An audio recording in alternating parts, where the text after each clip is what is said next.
China and Russia. Two giants who smile at each other in public, but secretly keep the receipts from every argument since 1858. It's the strangest friendship in modern geopolitics. One invaded the other. One tried to join NATO. One spent decades calling the other revisionist traitors. Russia didn't always walk into China with tanks. But in 1858 and 1860, while China was weak, Russia forced it to sign treaties that cost China 1.5 million square kilometers of land. And in 1969, the two even fought a real shooting war on their border.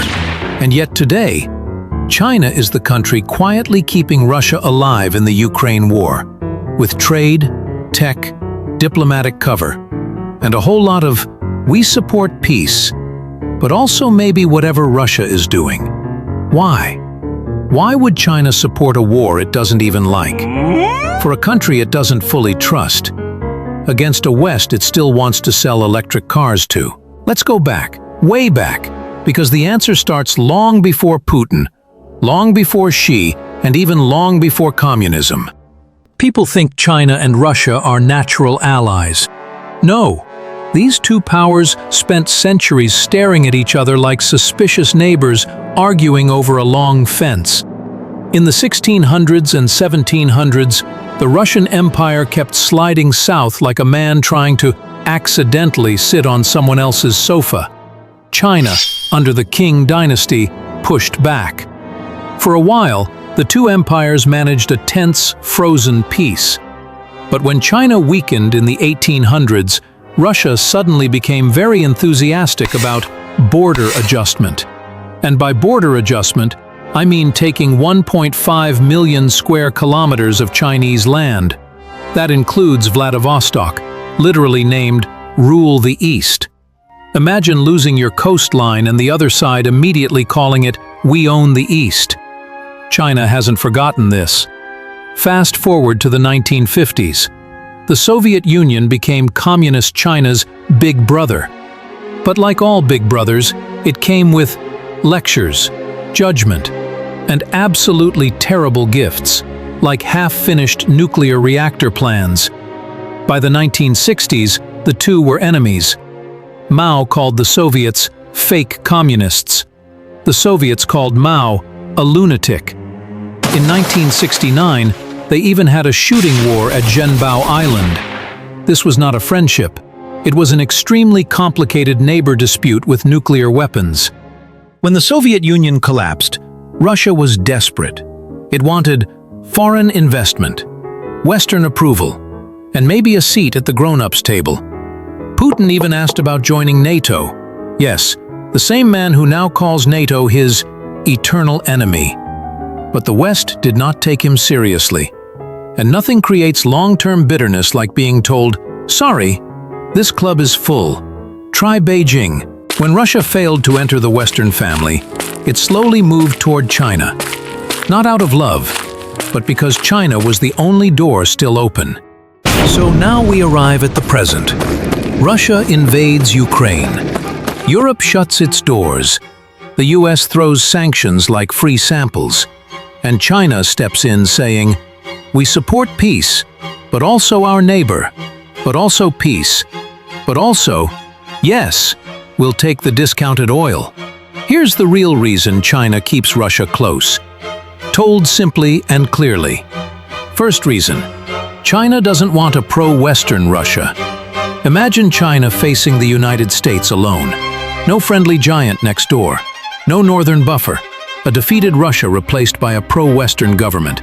Suddenly NATO stretches from Norway to Ukraine to Russia and nearly reaches China's doorstep. Beijing's worst nightmare is waking up to a US-friendly Moscow. So supporting Russia is not love, it's geography. Second reason, America busy in Europe equals China free in Asia. Every dollar the US sends to Ukraine is one less dollar available for Asia. Every hour Congress argues over Ukraine is 1 hour not spent on Taiwan. A distracted superpower is good for China. While Washington sends HIMARS to Europe, Beijing gets breathing room in. the South China Sea, the Taiwan Strait, and global diplomacy. Every time the US debates Ukraine funding, China whispers, "Slow down, take your time, quarrel more." Third reason, Russia supplies China with cheap resources. After sanctions cut Russia off from Europe, China became Moscow's biggest customer and biggest lifeline. Oil? Cheap. Gas? Cheap. Metals? Cheap. Friendship discount? Always available. Russia became China's energy supermarket, and China is the only VIP customer left.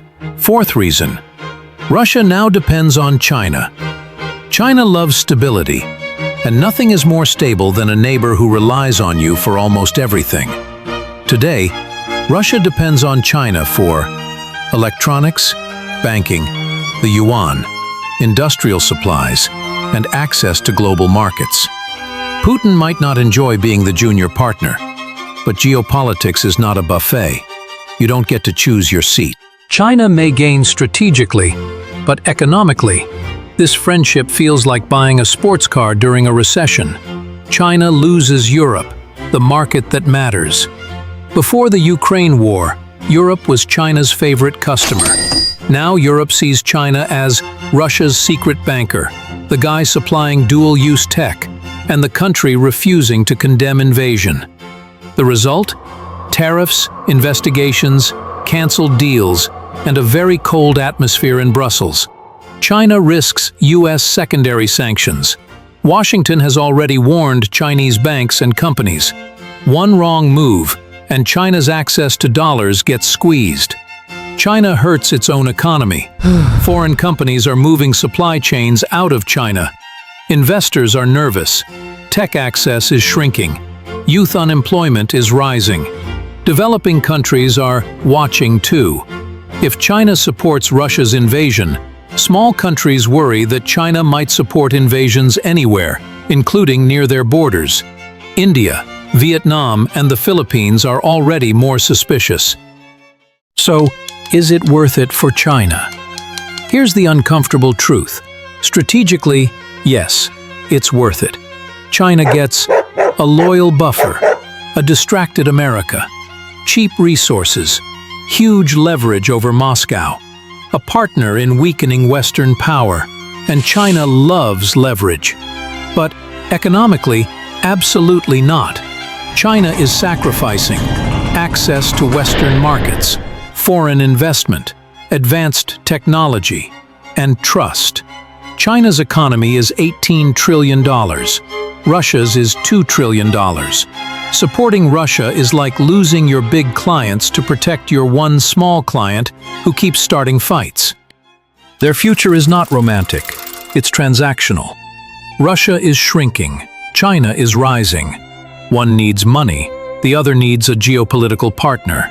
The partnership will continue, but with China as the senior partner and Russia becoming the world's largest discount store for energy and weapons. Putin won't like it. Xi won't say it out loud, but everyone can see where this is heading. China supports Russia, not because they love each other, not because they trust each other, and definitely not because their histories were harmonious. China supports Russia for one reason. A weakened Russia is inconvenient, but a defeated Russia is dangerous. In geopolitics, there are no permanent friends, only permanent interests. And right now, China's interest is simple. Keep Russia alive, but on sale. Thank you for watching PastCast, where the past echoes through today. If you enjoyed the satire, scrolls, and scandals, like, subscribe, and ring the bell before the next empire falls.